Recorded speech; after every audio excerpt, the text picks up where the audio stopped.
Hey everybody, Jim Stewart, broker owner at Remax Solutions here again today, talking about step number 7, the 7th video in our series of being a first-time home seller.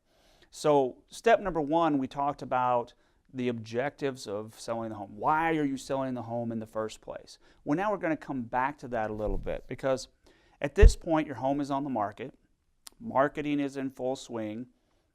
Hopefully you're getting showings scheduled, showings are actually happening, and this is really kind of a pretty exciting time because you're thinking, hey, you know, things are going great and we might sell our house pretty quick here, and then it dawns on you like, oh good grief, now if we sell our house, now where do we go? Now what do we do? So it's critical to stop and make sure that you've got all the next steps planned out at this point. If you're going to be staying within the area, the first intuition of people is like, oh, I've got to start looking at houses now because, hey, if my house sells tomorrow, I've got to have a place to live.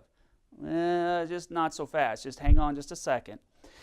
If you're not staying in the area, or if you're moving for a job transfer, moving to get closer to kids to another part of the country, those things, you want to start getting and having your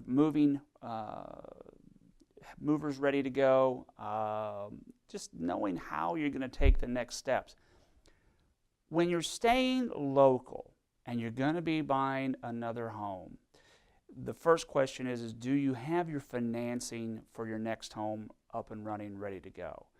That was something that when you first looked at a home, if you recall, you couldn't get a seller to look at your offer unless you had a pre-approval letter from a mortgage. Well, same thing here now. You need to get the same thing going at this point. Now, it's important to have the pricing set up for movers. You know exactly what it's going to take. You've got an idea of who you might use, etc., etc. But as far as actually going out and looking at homes at this point, it may actually be a little bit too early. And the reason I say that is because the thing I don't want to have happen is for you to get out there, find a home, and you fall in love with it, and then all of a sudden your house doesn't sell. It takes longer than you thought, and then the home that you fell in love with goes under contract, sells to somebody else, and you're sit there, oh woe is me, because the home that I just fell in love with is gone. I don't want to see that happen to you. I've seen it happen to people in the past. I've also seen people try to stretch. They find a home, they fall in love with it, and then all of a sudden they start thinking about doing things that maybe they shouldn't be doing. Like, okay, well, maybe we're going to go ahead and buy this house now, even though we haven't sold our first home.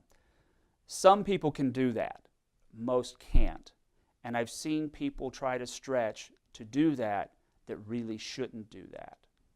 It's perfectly fine to go ahead and be looking online. At this point, in theory, if you're staying in the area, hopefully I'm working with you to help you find your next home. And I'm probably sending you emails of new listings that are hitting the market that show those new properties so that you can see them. But to actually go out and physically tour a whole bunch of homes is really probably a waste of everybody's time at this point for the most part. I won't say it is in every circumstance, but most of the time it is. You want to make sure as well that you have a plan B in order, because there is a very real possibility that you get your home sold and there's nothing on the market that meets the criteria of what you're looking for. The perfect home may not be there. And there's no way to know one way or another if it's going to be when your home sells. That is a roll of the dice that you have to take. It's a chance that you have to take. I've had this conversation with a lot of folks. There is no magic bullet to say, oh yeah, I can guarantee you that that house that you're looking for is going to be there when your home sells. There's just absolutely no way to know for sure. So you want to have a plan B. I did have a client not too long ago that they got their home sold, and the home that they were looking for just simply wasn't there. They ended up renting. You need to understand that that is a possibility. And if you're willing to wait for the right property to do that, then you need to start looking at having some rental options lined up. Constantly be looking at that just as much as looking at the listings that I'm sending you that show the homes that are coming on the market. That's all I've got for this particular episode. We'll be back with more.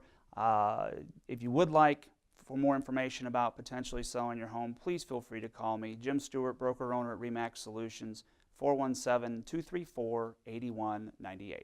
Thanks for watching.